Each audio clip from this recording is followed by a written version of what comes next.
السلام عليكم ورحمة الله وبركاته. تستغفر الإنسان مثل ما نواه أهلنا وآباؤنا وأسلافنا الصالحون.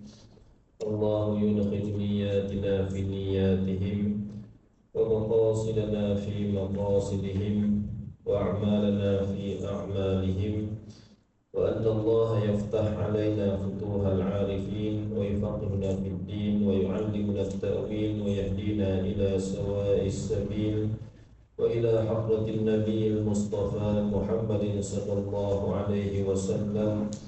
شكر الله وله الفاتحة. أعوذ بالله من الشيطان الرجيم. بسم الله الرحمن الرحيم. الحمد لله رب العالمين الرحمن الرحيم مالك يوم الدين إياك نعبد وإياك نستعين اهدنا الصراط المستقيم صراط الذين أنعمت عليهم غير المغضوب عليهم ولا الضالين آمين. بسم الله الرحمن الرحيم. الحمد لله رب العالمين والصلاة والسلام على أشرف الأنبياء والمرسلين وعلى آله وصحبه أجمعين. سبحانك لا علم لنا إلا ما علمتنا إنك أنت العليم الحكيم. رب اشرح لي صدري ويسر لي أمري واحلل عقدة من لساني يفقه قولي. رب يسر ولا تعسر يا كريم. رب يسر ولا تعسر يا كريم. رب يسر ولا تعسر يا كريم. ولا حول ولا قوة إلا بالله العلي العظيم. أما بعد. Alhamdulillah, bersyukur kita kepada Allah. Sekali lagi pada malam ini kita bertemu dalam menyambung pengajian kita Faridatul Faraid fi ilmi al-aqaid, dalam membicarakan akidah Ahlus Sunnah wal Jamaah karangan Syekh Wan Ahmad bin Muhammad Zain Al-Fatani. Sambungan pengajian kita iaitulah pada kata musannif ke-6 wahdaniyah. Kalau kitab Jawi di muka surat 9 baris yang ke-4 daripada atas. Kalau Rumi di muka surat 36. Itulah pada kata musannif ke-6 wahdaniyah, yakni sifat yang ke-6 yang wajib bagi Allah Subhanahu wa taala, yang wajib diketahui oleh setiap mukallaf adalah sifat wahdaniyah. Artinya keesaan Allah Subhanahu wa taala pada zat dan pada sifat dan pada af'al. Jadi kita maklum wahdaniyah artinya apa? Esa. Dan wahdaniyah itu sebahagian dari sifat salbiyah. Bila kita membicarakan tentang sifat salbiyah, apa makna sifat salbiyah? Yakni sifat yang difahami dalam bentuk penafian. Wahdaniyah artinya esa. Apa makna esa? Tidak berbilang-bilang pada zat, tidak berbilang-bilang pada sifat, dan tidak berbilang-bilang pada af'al. Jadi pada perbuatan Allah Subhanahu wa taala. Betul, bila kita kata sifat salbiyah itu sesuatu perkara yang difahami dalam bentuk penafian. Qidam, sedia. Artinya apa sedia? Tidak ada permulaan bagi adanya Allah. Baqa, kekal. Apa makna kekal? Tidak ada pengakhiran bagi adanya Allah. Mukhalafatuhu ta'ala lil hawadis, persalahan Allah Ta'ala bagi segala yang baharu. Apa maksud? Tidak bersamaan. Qiyamuhu ta'ala binafsi, berdiri Allah Ta'ala dengan sendirinya. Maksudnya apa? Allah tidak dijadikan dan Allah tidak berhajat kepada tempat untuk ditumpangi. Allah bersifat wahdaniyah, esa. Apa maksud esa? Tidak berbilang-bilang. Itu namanya salbun, menafikan sesuatu yang tidak layak bagi Allah Subhanahu wa taala. Jadi wahdaniyah itu artinya keesaan Allah Ta'ala, esa pada zat, esa pada sifat, dan esa pada af'al. Itu dalam bentuk pembahagian secara ijmal. Kalau kita tafsirkan, detailkan lagi, ada 6 makna bagi wahdaniyah. Esa pada zat ternafi padanya 2 kam. Kam mutasil dan kam munfasil pada zat. Esa pada sifat ternafi padanya dua kam, iaitulah kam muttasil dan kam munfasil bagi sifat. Dan esa pada af'al perbuatan ternafi padanya dua kam muttasil dan kam munfasil pada af'al. Jadi ada 6 makna bagi wahdaniyah kalau kita tafsilkan, kalau kita perincikan. Itu nanti kita akan bahas satu persatu.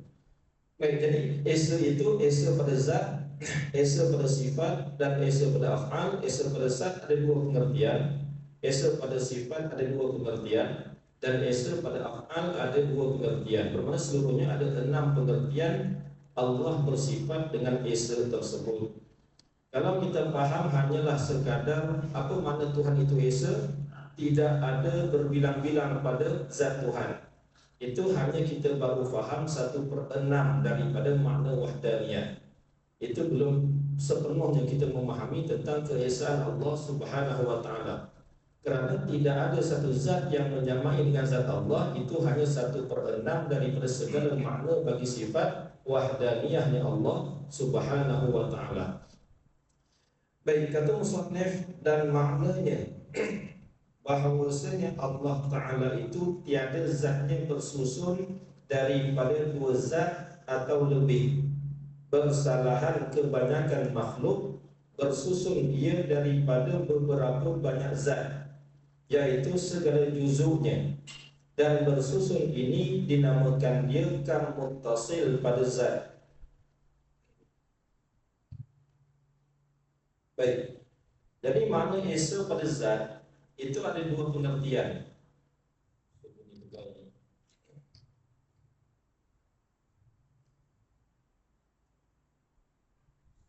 Makna esa pada zat itu ada dua pengertian. Pengertian yang pertama, zat Allah tidak tersusun daripada beberapa juzuk. Pengertian yang kedua, tidak ada satu zat yang menyamai dengan zat Allah Subhanahu wa taala. Jadi makna yang pertama, zat Allah tidak tersusun daripada beberapa juzuk. Sebab zat Allah tidak tersusun daripada beberapa juzuk? Kerana kita dah belajar pada sifat mukhalafah, kita dah belajar pada sifat qidam dan sebagainya. Allah bukan jirim, Allah bukan jirim, Allah bukan jisim. Maka zat Allah tidak tersusun daripada beberapa juzuk. Berbeza dengan kita. Kita dinamakan sebagai jirim dan kita dinamakan sebagai jisim. Maka diri kita tersusun daripada beberapa juzuk. Zat kita boleh terima pembahagian kepada beberapa juzuk. Allah tidak begitu. Maka bila kita mengatakan Allah itu esa pada zat, makna yang pertama, zat Allah tidak tersusun daripada beberapa juzuk. Sebab apa zat Allah tidak tersusun daripada beberapa juzuk? Kerana kalau zat Allah itu tersusun daripada beberapa juzuk, bererti Tuhan itu jisim. Kalau Tuhan itu jisim, bererti Tuhan itu jirim, sesuatu yang mengambil ruang. Bila Tuhan itu jirim, maka ternafilah ke atas Tuhan itu bersifat mukhalafatuhu ta'ala lil hawadis. Bila ternafi di atas Tuhan bersifat mukhalafatuhu ta'ala lil hawadis, maka secara tak langsung ternafilah qidamnya Allah. Bila ternafinya qidam Allah, maka itu bukan Tuhan. Sebab itu kita menafikan segala perkara yang ditohmah oleh golongan mujassimah, sehingga mereka mengatakan Tuhan itu jisim. Jadi zat Allah itu bukan sesuatu yang terima pembahagian.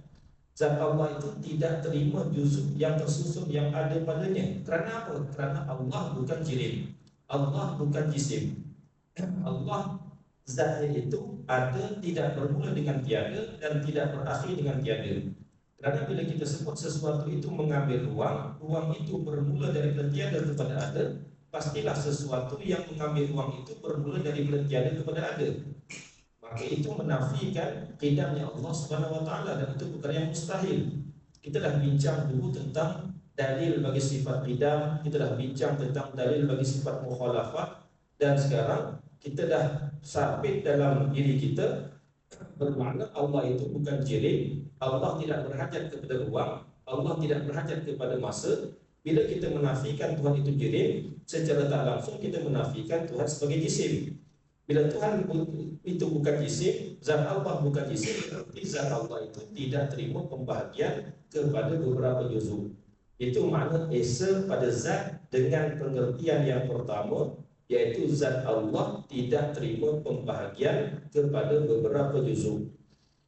Baik, dan maknanya bahawasanya Allah Ta'ala tiada zatnya bersusun daripada dua zat atau lebih. Bersalahan kebanyakan makhluk. Disebutkan kebanyakan kerana ada makhluk yang terlampau kecil yang tidak terima pembahagian, seperti atom ataupun jauhar firid ataupun zarrah dalam Al-Quran. Zarrah itu bermaksud sesuatu yang terlampau kecil yang tidak terima pembahagian, tetapi walaupun tak terima pembahagian sekalipun tetap dinamakan sebagai jirim kerana ia sesuatu yang mengambil ruang. Baik, bersalahan kebanyakan makhluk bersusun ia daripada beberapa banyak zat, iaitu segala juzuknya, dan bersusun ini dinamakan dia kam muttasil pada zat. Ini istilah dalam ilmu makhulat. Kam itu dalam ilmu makhulat bermaksud sesuatu yang terima pembahagian. Ma yaqbalul qismah itu dinamakan sebagai kam. Contoh kita kata buku ni. Buku ni kita namakan sebagai jirim dan jisim. Sebab apa dinamakan jirim? Kerana dia mengambil ruang. Sebab apa dinamakan jisim? Kerana dia terima pembahagian kepada beberapa juzuk. Jadi yang dikatakan kam itu sesuatu yang terima pembahagian. Sama ada terima pembahagian di atas dirinya sendiri ataupun ada yang keduanya daripada dirinya. Itu dinamakan sebagai kam. Kalau sesuatu itu menerima pembahagian di atas dirinya sendiri, itu dinamakan sebagai kam muttasil. Contoh gini, buku ini boleh kita bahagikan ke tidak? Boleh kita bahagikan. Maka buku ini dinamakan kam. Pembahagian yang terjadi di atas dirinya sendiri itu dinamakan sebagai kam muttasil. Kalau ada buku yang kedua, sepertinya, itu dinamakan sebagai kam munfasil. Jadi zat Allah itu ternafi pada kam muttasil dan ternafi pada kam muttasil. Artinya apa? Diri Allah, zat Allah tidak terima juzuk, tak terima pembahagian. Itu namanya ternafi pada kam muttasil. Dan tidak ada satu zat yang menyamai seperti zat Allah Subhanahu wa taala. Itu namanya ternafi kam munfasil. Itu istilah dalam ilmu makhulat yang digunakan dalam ilmu usuluddin. Baik. Dan bahawasanya Allah Subhanahu wa taala, sebab tu kalau orang yang dah belajar lama dalam ilmu usuluddin, bila tanya apa makna isim pada zat, ternafi pada kam muttasil, ternafi pada kam munfasil. Cuma kalau kita tak biasa dengan istilah tu, kena hurailah. Apa makna kam muttasil? Apa makna kam? Kam itu sesuatu perkara yang menerima pembahagian. Kalau dia menerima pembahagian di atas dirinya sendiri, contoh buku ni boleh kita bahagikan kepada beberapa juzuk, maka itu dinamakan sebagai kam muttasil. Muttasil itu bermaksud kam sesuatu yang terima pembahagian, muttasil yang berhubungan dengan diri perkara itu. Kalau ada yang keduanya atau yang ketiganya, itu bermaksud kam munfasil, sesuatu yang terima pembahagian yang berpisah daripada dirinya sendiri. Maka Allah Ta'ala itu ternafi pada kam muttasil dan munfasil pada segala perkara sama daripada zat, sifat dan af'al dan perbuatan Allah Subhanahu wa taala. Baik, jadi pada pegangan sebegini kita Ahlus Sunnah wal Jamaah, kita menafikan kam muttasil pada zat Allah, dengan arti bahawasanya Allah itu tidak terima pembahagian pada dirinya. Zat Allah tidak seperti zat kita. Zat kita terima pembahagian kepada beberapa juzuk. Zat kita mengambil ruang, mengambil lapang, berzaman, bermasa, ada permulaan dan sebagainya. Zat Allah tidak begitu. Zat Allah tidak begitu. Tetapi ada dari kalangan firqah yang dinisbahkan kepada Islam, mereka mengatakan Tuhan itu dirinya berjuzuk, sehingga mereka mengatakan Tuhan itu beranggota badan, bertangan, berwajah, Sehingga ada sebahagian daripada mereka mengatakan Tuhan itu jisim. Bila mereka mengatakan Tuhan itu jisim, bermakna mereka telah mengatakan bahawasanya zat Allah itu zat yang terima pembahagian kepada beberapa juzuk. Maka di situ dia telah menafikan wahdaniyahnya Allah Subhanahu wa taala pada zat, dengan erti mereka tidak menafikan muttasil yang ada pada Allah Subhanahu wa taala. Maka itu satu pegangan yang batil. Orang yang beriktikad sebegitu hukumnya kufur. Atau mujassimah yang berpegang Allah Ta'ala itu jisim, maka orang itu telah jatuh kufur kerana menisbahkan sesuatu perkara yang tidak layak bagi Allah Subhanahu wa Ta'ala. Itu makna yang pertama bagi esa pada zat. Dan bahawasanya ini makna yang kedua bagi esa pada zat. Dan bahawasanya Allah Subhanahu wa Ta'ala tiada ada yang menduai baginya pada zatnya. Itu bahasa kitab. Artinya apa? Tidak ada zat yang kedua yang sama seperti zat Allah Subhanahu wa taala. Bila kita kata Tuhan itu Esa, artinya apa? Tidak ada satu zat seumpama zat Allah. Jadi zat Allah tidak bermula daripada tiada. Begitu juga tidak ada satu zat yang lain yang seperti zat Allah, yang adanya itu tidak bermula dengan tiada. Artinya apa? Tidak ada sesuatu zat yang qadim sebagaimana qadimnya zat Allah Subhanahu wa taala. Jadi ini makna yang kedua bagi wahdaniyah pada zat. Dan bahawasanya jadi zat ini perlu kita faham dari segi ilmu usuluddin. Yang dikatakan zat itu adalah sesuatu perkara yang berdiri sendiri, tidak menumpang pada sesuatu yang lain. Itu contoh kita kata buku ni, dia berdiri sendiri, dia tidak menumpang pada sesuatu yang lain. Itu dinamakan sebagai zat secara umum. Kemudian kalau sesuatu yang menumpang pada buku, contoh kita kata warna kuning yang menumpang pada buku, itu bukan zat, itu dinamakan sebagai sifat. Jadi zat itu bermaksud maqama binafsih, dia berdiri sendiri, dia tidak menumpang pada sesuatu. Kita zat, buku dinamakan zat, Allah dinamakan sebagai zat.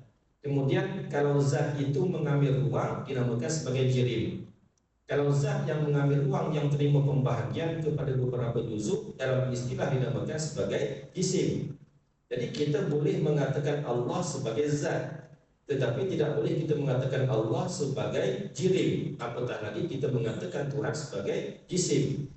Jadi adapun kita sebagai makhluk boleh dikatakan sebagai zat, boleh dikatakan sebagai jirim sebab kita mengambil ruang, dan boleh dinamakan sebagai jisim kerana kita terima pembahagian.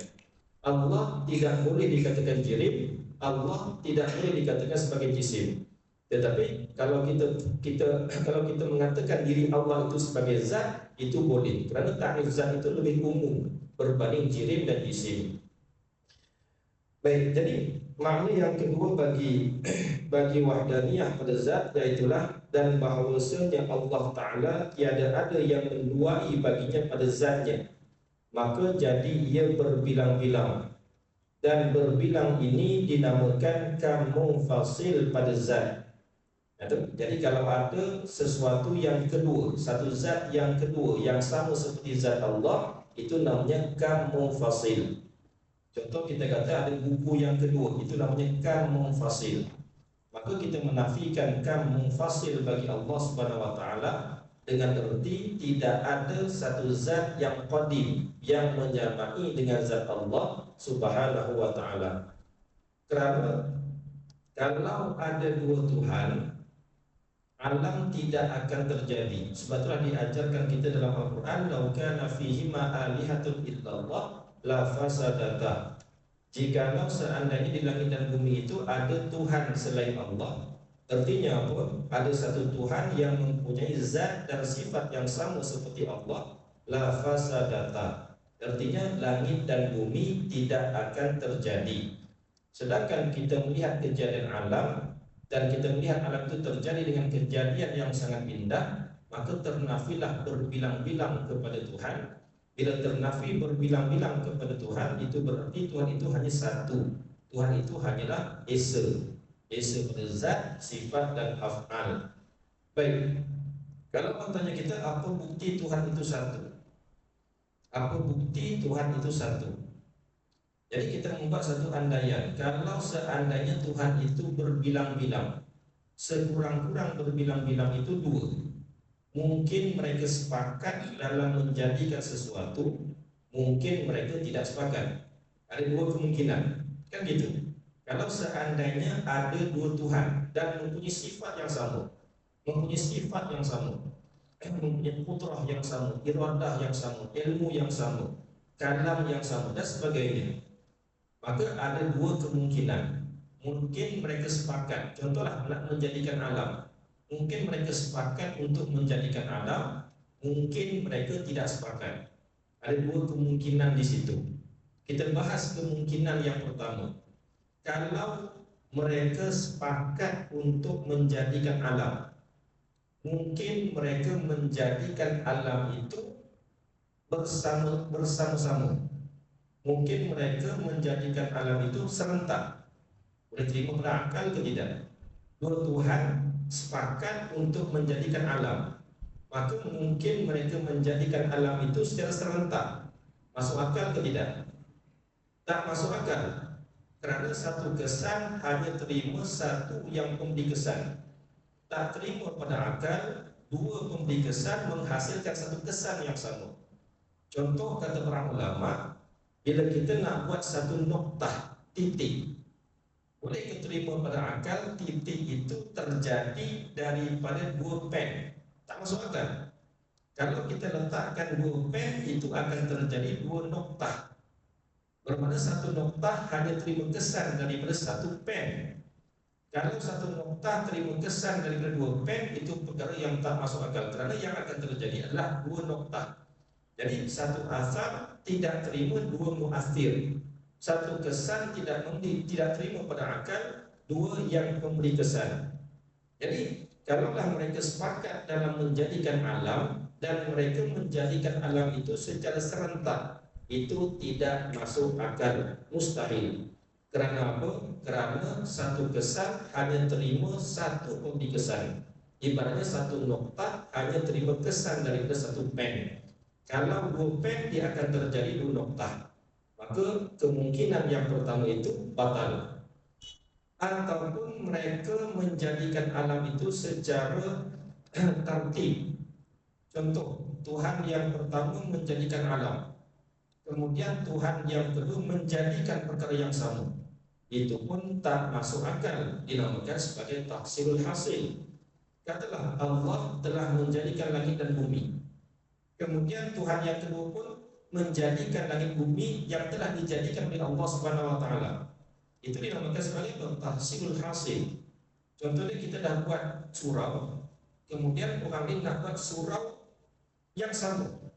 Itu tak masuk akal, sebab perkara itu dah terjadi. Apa faedah kita menjadikan sesuatu yang telah terjadi? Maka kemungkinan yang kedua batal. Bila Tuhan yang kedua tidak boleh menjadikan, bermakna dia lemah. Lemah kerana putranya terbatas. Bila Tuhan yang kedua itu terbatas putranya, bermakna Tuhan yang pertama pun lemah juga. Sebab apa? Kerana mereka mempunyai kekuasaan yang sama. Bila salah satu daripada mereka bersifat dengan lemah, maka secara tak langsung yang lain pun lemah. Jadi kalau mereka menjadikan alam itu secara tertib, secara kita kata berganti-ganti, itu mustahil. Kerana itu dinamakan dalam kaedah sebagai tahsilul hasil, ia telah menjadikan sesuatu perkara yang telah terjadi, dan itu mustahil. Dan itu membawa kepada Tuhan yang kedua yang tidak dapat menjadikan alam itu lemah.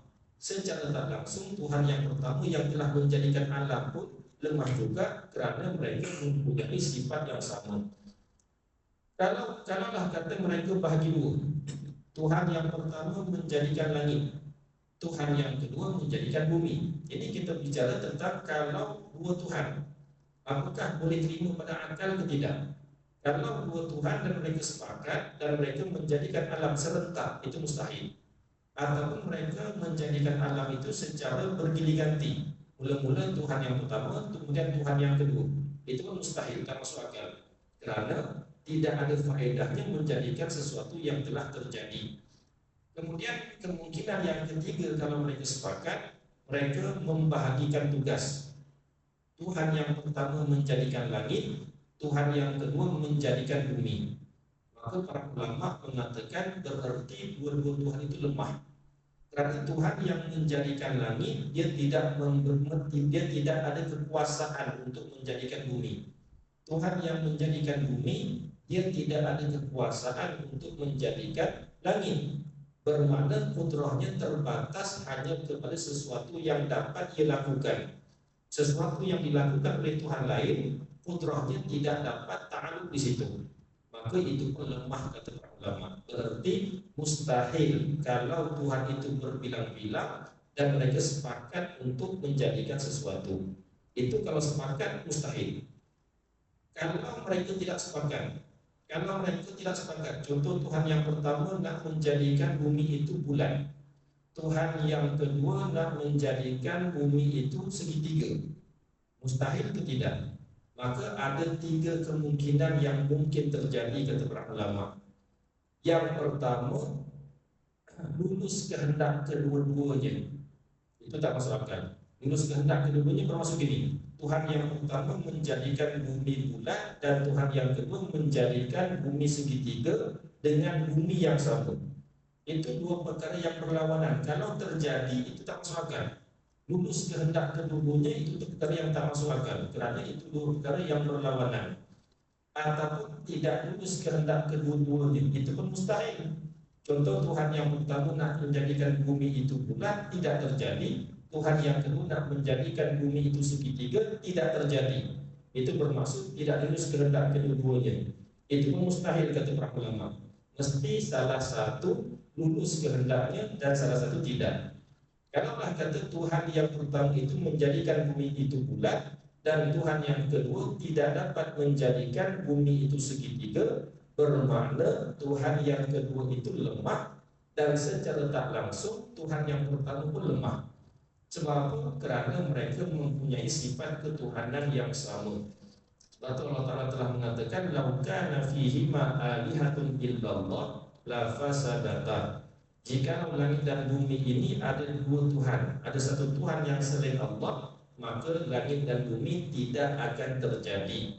Sama ada mereka sepakat untuk mengadakan ataupun mereka tidak sepakat untuk mengadakan, pasti tidak akan terjadi. Baik, jadi bahawasanya tidak ada yang menduai baginya bagi Allah pada zatnya, maka jadi ia berbilang, dan berbilang-bilang ini dinamakan kam munfasil pada zat. Dan dua kam ini ternafi keduanya dengan wahdaniyah pada zat. Itu bahasa kitab. Kalau kita nak memudahkan bahasa, esa pada zat itu ada dua pengertian. Pengertian yang pertama, diri Allah, zat Allah tidak terima pembahagian kepada beberapa juzuk. Kerana Allah bukan jisim, Allah bukan jirim. Pengertian yang kedua, tidak ada satu zat yang seperti zat Allah.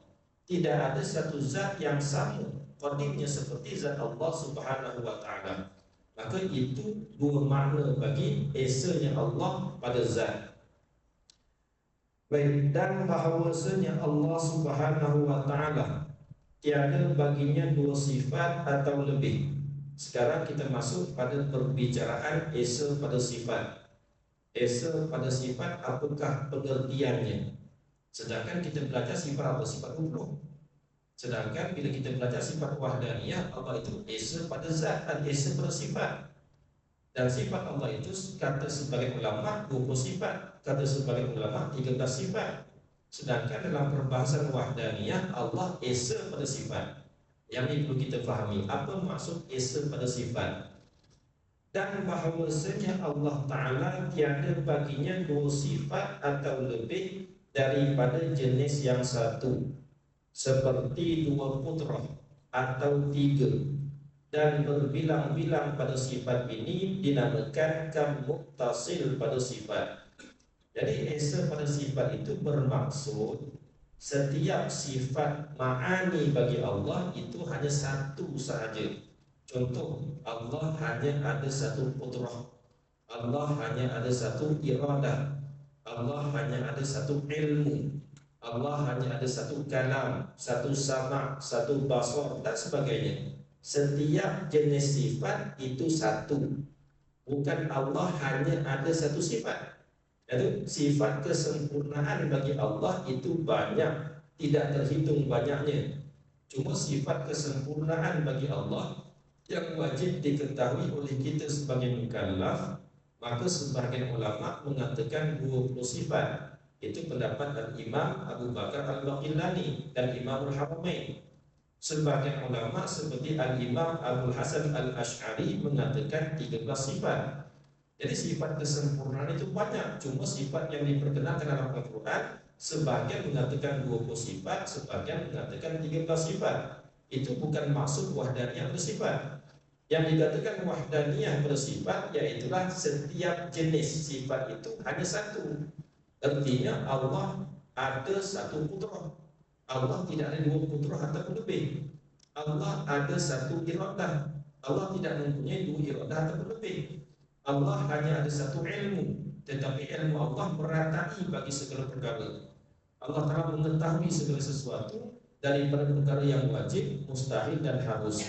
Jadi itu maksud esa pada sifat dengan pengertian yang pertama, yaitulah setiap jenis sifat itu hanya satu.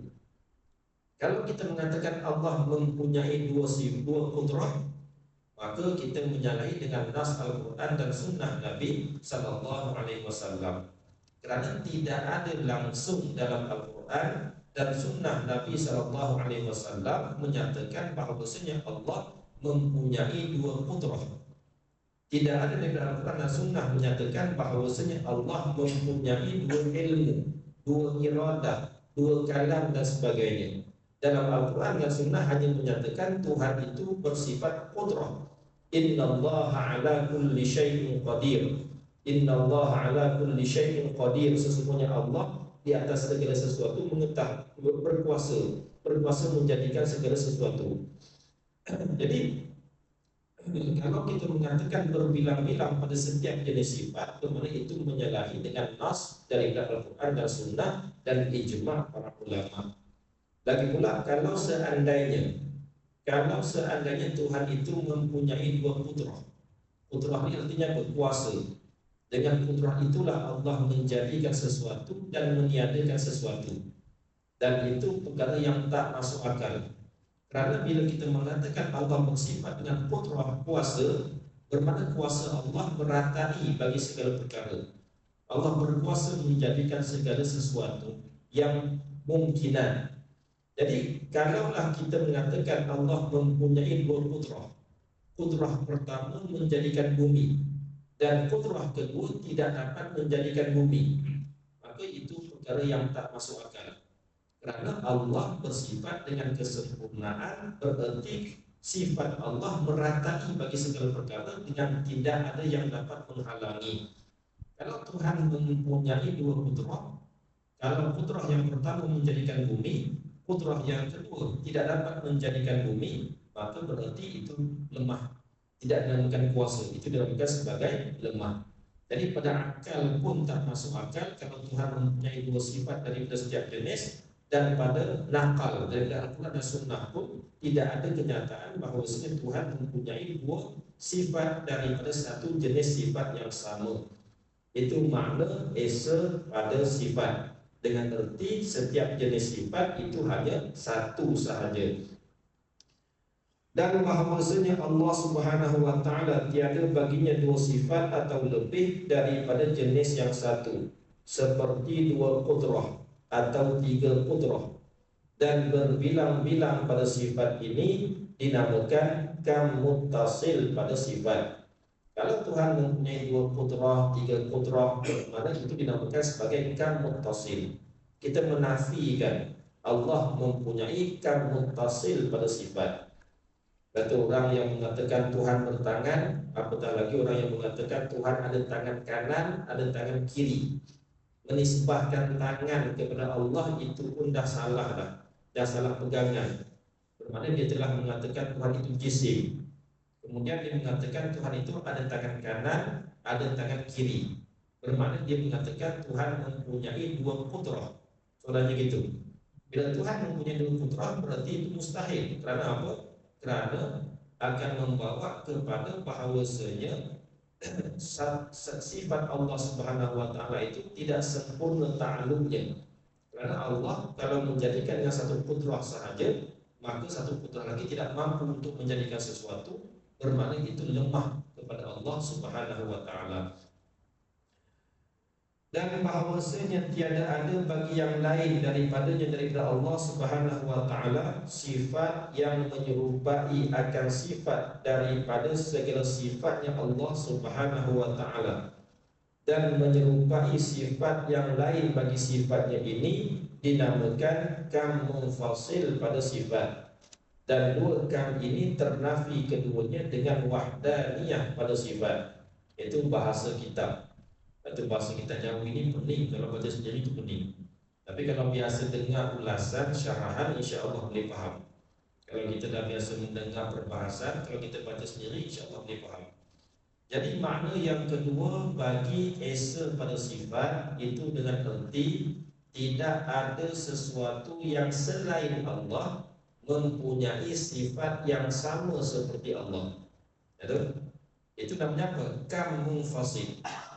Menafikan kam munfasil pada Allah.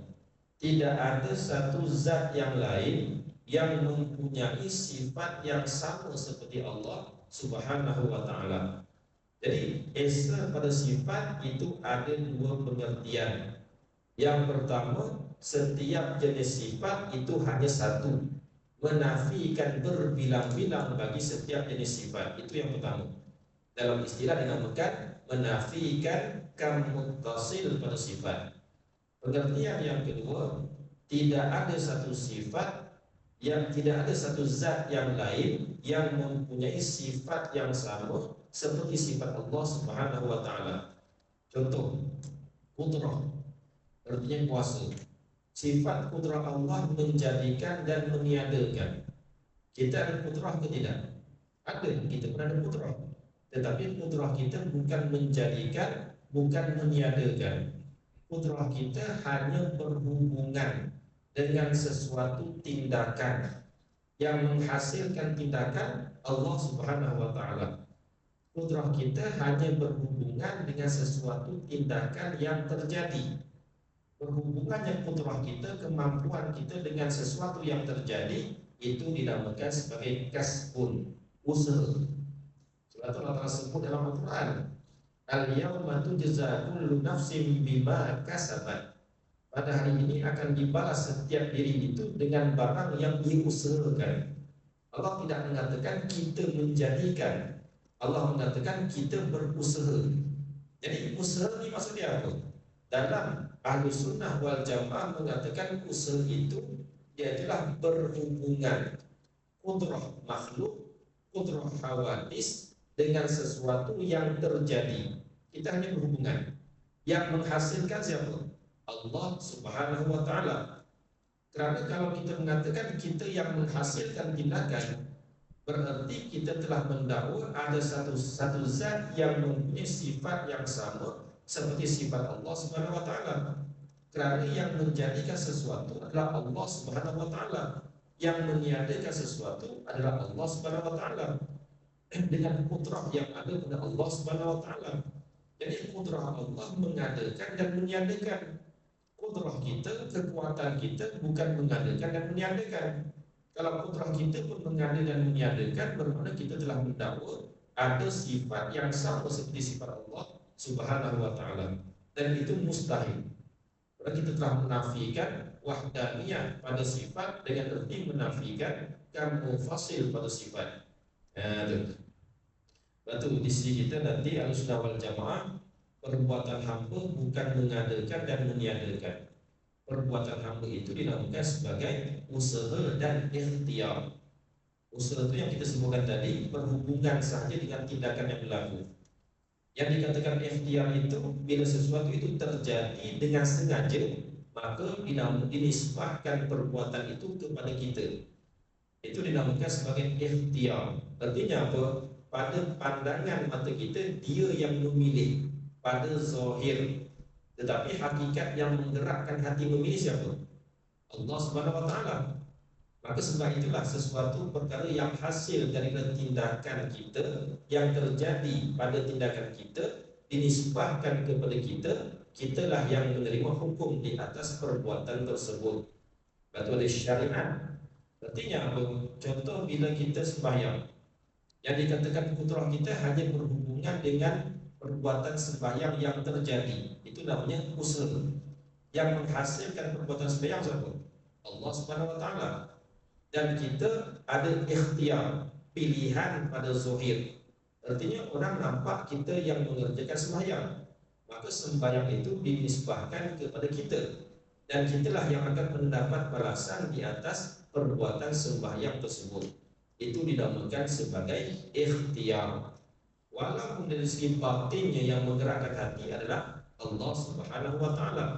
Sebab itu di sini kita Ahlussunnah wal Jamaah, perbuatan hamba itu dinamakan sebagai usaha dan ikhtiar.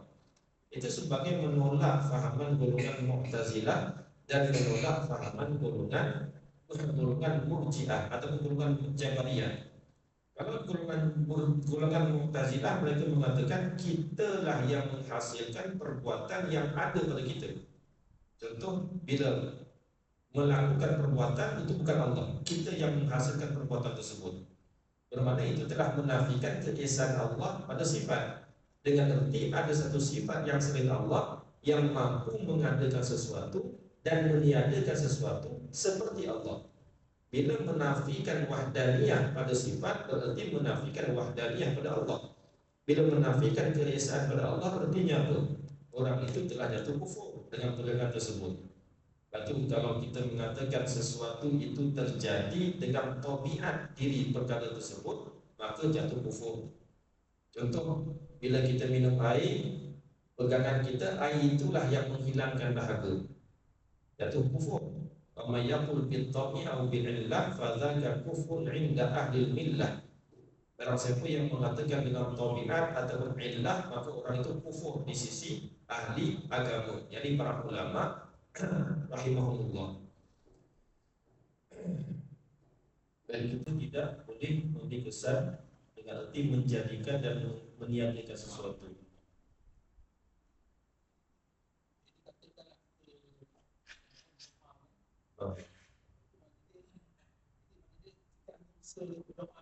Contoh kita berdoa, kita hanya berusaha. Kemudian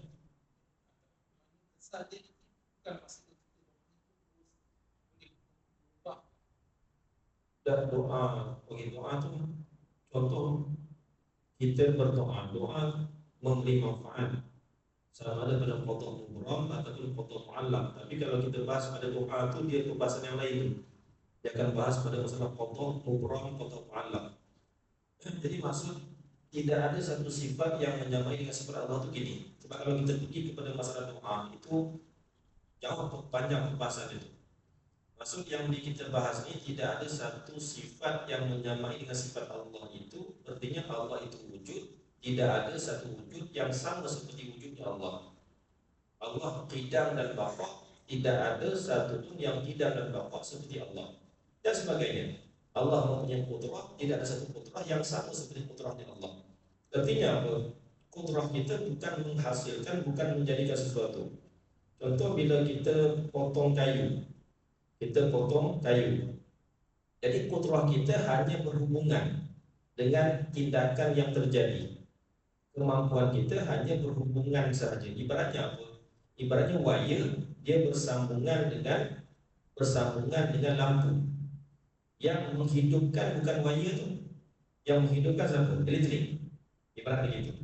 Jadi yang menghasilkan tindakan siapa? Allah Subhanahu wa taala, bukan kita.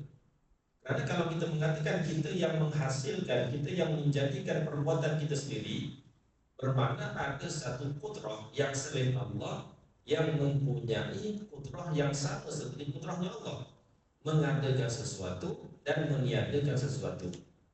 Dan itu mustahil. Bermakna kita telah menduakan Allah pada sifat Allah Subhanahu wa taala. Bermakna bila menduakan, menafikan esanya Allah. Betul. Esanya ada 6 makna. Ada 6 makna. Esa pada zat 2 makna, esa pada sifat 2 makna, esa pada af'al 2 makna. Kalau menafikan salah satu itu kufur dah. jatuh kufur. Nauzubillah min zalik. Cuma bila orang awam disebut Allah Esa, artinya apa? Tidak ada Tuhan yang kedua. Itu hanya 1/6 daripada keseluruhan makna Esa Allah Subhanahu wa taala. Jadi itu yang dimaksudkan sebagai tindakan kita bukan menjadikan. Tindakan kita hanya berhubungan dengan kejadian yang menjadikan Allah. Kalau itu perbuatan Allah, kenapa kita nak jawab? Kita dinamakan ada ikhtiar. Bila sesuatu perbuatan itu terjadi pada kita, maka kitalah yang memilih pada zahir, pada batin yang menggerakkan hati Allah. Disebabkan kita ada ikhtiar di situ, maka perbuatan itu kita dipertanggungjawabkan. Bila terjadinya zina, kita yang akan bertanggungjawab di atas perbuatan tersebut. Bila terjadinya taat, kita yang akan bertanggungjawab di atas perbuatan tersebut. Walaupun hakikatnya yang menjadikan segala sesuatu, yang mengizinkan, yang menggerakkan sebenarnya Allah Subhanahu wa taala. Cuma kita ada syariat dan kita ada hakikat. Syariat itu sesuatu yang terjadi pada kita bertanggung jawab. Hakikatnya yang menggerakkan, yang menidakkan semua Allah Subhanahu wa taala. Itu kalau Jabariyah dia hanya memandang kepada hakikat. Kita tak perlu sembahyang. Kerana kalau Allah menentukan tak sembahyang, tetap tak sembahyang. Kalau kita usaha macam mana pun tetap tak sembahyang. Betul. Tapi kita ada syariat. Kita bertanggung jawab di atas segala perbuatan yang zahir pada kita. Kalau golongan Mu'tazilah mengatakan kitalah yang menciptakan perbuatan diri kita sendiri. Sebab tu, contoh perbuatan kita panjat pokok masalah. Itu dinamakan sebagai perbuatan ikhtiariyah, perbuatan yang disengajakan. Disitulah perbezaan pendapat di antara Jabariyah dan Ahlus Sunnah wal Jamaah. Panjat pokok itu dinamakan perbuatan yang disengajakan. Kalau kita Ahlus Sunnah wal Jamaah, kita mengatakan putrah kita, kemampuan kita hanya berhubungan dengan perbuatan memanjat pokok. Yang menjadikan terhasilnya memanjat pokok itu siapa? Allah Subhanahu wa taala. Itu kita. Tetapi golongan Mu'tazilah mengatakan tidak. Kitalah yang mencipta, menghasilkan perbuatan diri kita sendiri, bukan Allah. Bermakna ada makhluk Allah yang terjadi di luar daripada kekuasaan Allah Subhanahu wa taala. Itu mustahil kerana putra Allah meratai bagi segala perkara. Allah menjadikan kita dan Allah menjadikan segala perbuatan yang zahir pada kita, dan Allah menggerakkan hati kita untuk menghasilkan perbuatan tersebut. Tetapi yang menghasilkan Allah Subhanahu wa taala. Jadi pada perbuatan hamba yang disengajakan, Ahlus Sunnah mengatakan Allah yang menjadikan. Golongan Mu'tazilah mengatakan tidak. Kita yang menciptakan perbuatan diri kita sendiri. Tapi kalau jatuh pokok, Jabariyah, golongan Mu'tazilah mengatakan itu perbuatan Allah. Kalau jatuh pokok itu perbuatan Allah. Kita pun mengatakan itu perbuatan Allah. Jadi sepakat kita dengan mereka pada perbuatan ittiradiyah, jadi perbuatan yang tidak disengajakan. Jatuh pokok itu bukan kehendak kita, itu kehendak Allah. Sepakat. Tetapi panjat pokok kita mengatakan itu kehendak Allah dan perbuatan Allah. Mereka mengatakan tidak, itu perbuatan kita sendiri. Bermakna ada satu putra selain Allah yang boleh mengadakan sesuatu dan meniadakan sesuatu sama seperti sifat Allah Subhanahu wa taala, secara tak langsung menafikan esanya Allah pada sifat. Itu yang bahaya tu. Baik. Jadi secara kesimpulannya, Esa Allah Esa pada tiga perkara. Esa pada zat, sifat dan af'al, yakni perbuatan. Esa pada zat itu ada dua makna. Makna yang pertama, zat Allah tidak terima pembahagian kepada beberapa juzuk. Itu dinamakan dalam istilah menafikan muttasil pada zat. Makna yang kedua, tidak ada satu zat yang seperti zat Allah Subhanahu wa taala. Itu makna Esa Allah pada zat. Esa pada sifat ada dua makna. Makna yang pertama, setiap jenis sifat itu hanya satu sahaja. Dengan erti Allah hanya ada satu qudrah, satu iradah, satu ilmu. Dengan satu qudrah itulah Allah menjadikan segala sesuatu. Dengan satu iradah itulah Allah menghendaki segala sesuatu. Dengan satu ilmu itulah Allah mengetahui segala sesuatu. Jadi setiap jenis sifat itu satu. Itu dinamakan dalam istilah menafikan muttasil pada sifat. Mana yang kedua pada wahdaniyah pada sifat, tidak ada satu sifat selain Allah yang mempunyai sifat yang sama seperti Allah. Sebab itu kita hukumkan golongan falasifah itu kafir, kerana mereka telah mengatakan alam ini qadim, sebagaimana qadimnya Tuhan. Qidam ni sifat siapa? Sifat Allah. Qidam ni apa? Sesuatu yang tidak bermula dengan tiada. Itu tidak ada melainkan hanyalah Allah Subhanahu Wa Taala. Bila kita mengatakan alam ini qadim, bermakna alam ini tidak bermula daripada tiada. Sentiasa alam itu ada. Bermakna kita telah mengatakan bahawasanya ada sesuatu yang selain Allah yang qadim, sama seperti qadimnya Allah Subhanahu Wa Taala. Maka mereka yang mengikut sebegitu, orang itu telah kufur, orang itu telah jatuh kafir, telah murtad, na'udzubillah min zalik. Jadi setakat ini kita baru membahaskan 4/6 daripada makna wahdaniyah. Wahdaniyah pada zat 2 makna, wahdaniyah pada sifat 2 makna. Tinggal lagi nanti kita akan membicarakan tentang wahdaniyah pada af'al, esanya Allah pada perbuatan Allah Subhanahu Wa Taala. Dan di situ di antara tempat yang menjadi tergelincirnya banyak golongan-golongan seperti Mu'tazilah, Qadariyah, Jabariyah dan sebagainya. Kerana mereka salah dalam memahami esanya Allah pada perbuatan Allah Subhanahu Wa Taala.